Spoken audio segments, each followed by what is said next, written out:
Capítulo 6. Las 7 leyes herméticas. Llegamos ahora al corazón del Kybalión. Todo lo que hemos visto hasta aquí, el misterio de sus autores, la figura de Hermes Trismegisto, el recorrido histórico del hermetismo, sirve de preparación para lo que verdaderamente constituye la esencia de este libro, las 7 leyes herméticas. El texto afirma que estas leyes no son inventos humanos ni creencias religiosas, sino principios universales que gobiernan tanto la naturaleza exterior como la vida interior.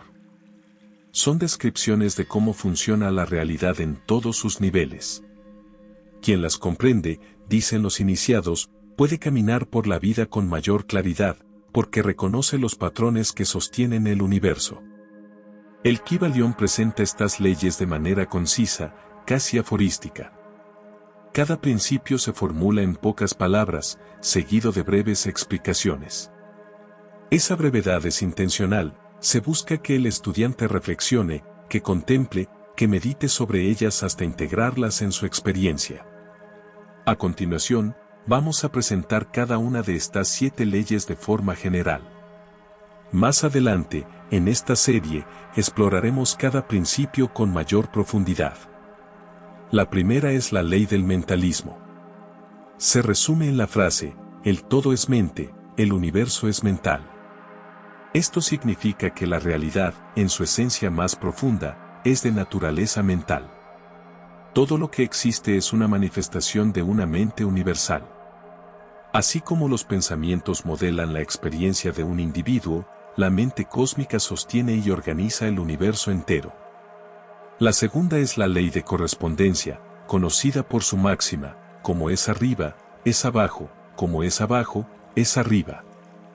Este principio enseña que los diferentes planos de existencia, el físico, el mental, el espiritual, están interconectados. Lo que sucede en uno se refleja en los demás. Comprender un nivel de la realidad nos permite comprender analogías en otros niveles. La tercera es la ley de vibración. El Kybalión declara, nada está inmóvil, todo se mueve, todo vibra. En el universo nada permanece estático. La materia, la energía, la mente y el espíritu están en constante movimiento. La ciencia moderna, con el descubrimiento de los átomos y las ondas, parece confirmar esta visión, todo está en vibración continua.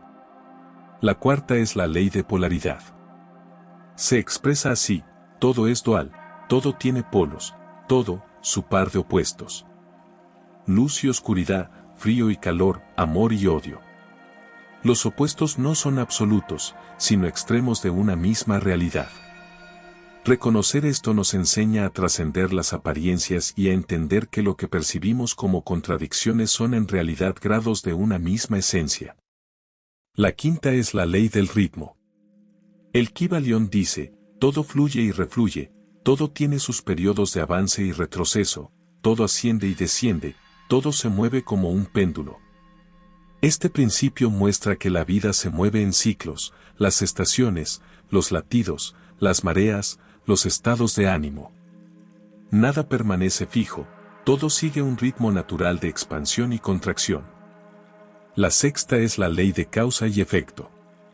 Según el texto, toda causa tiene su efecto, todo efecto tiene su causa. Nada ocurre por azar. Todo lo que experimentamos es resultado de una cadena de causas y al mismo tiempo se convierte en causa de nuevos efectos.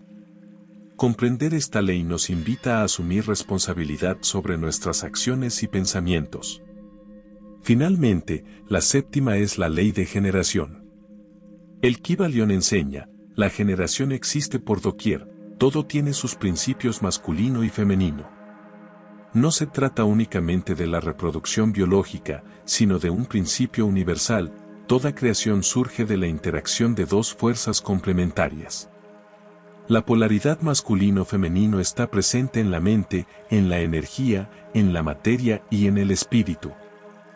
Estas son, en resumen, las 7 leyes herméticas: mentalismo, correspondencia, vibración, polaridad, ritmo, causa y efecto, y generación. Cada una abre un campo inmenso de reflexión. Juntas forman un mapa de la realidad, un esquema que, según los iniciados, permite al ser humano comprender su lugar en el universo y vivir en armonía con las leyes que lo sostienen. El Kybalión invita a no aceptar estas leyes de manera ciega, sino a verificarlas en la experiencia. Observar los ciclos de la vida, reconocer las polaridades en uno mismo, notar la vibración en las emociones, descubrir la correspondencia entre el mundo interior y el exterior. La práctica convierte estas ideas en herramientas de transformación. En los próximos capítulos de esta serie, exploraremos cada ley de manera individual. Nos detendremos en su significado, en sus aplicaciones prácticas y en su resonancia con la ciencia, la filosofía y la espiritualidad contemporánea. Porque estas 7 llaves, aunque formuladas en un pequeño libro en 1908, parecen contener un eco de verdades eternas que todavía iluminan la vida humana en pleno siglo XXI.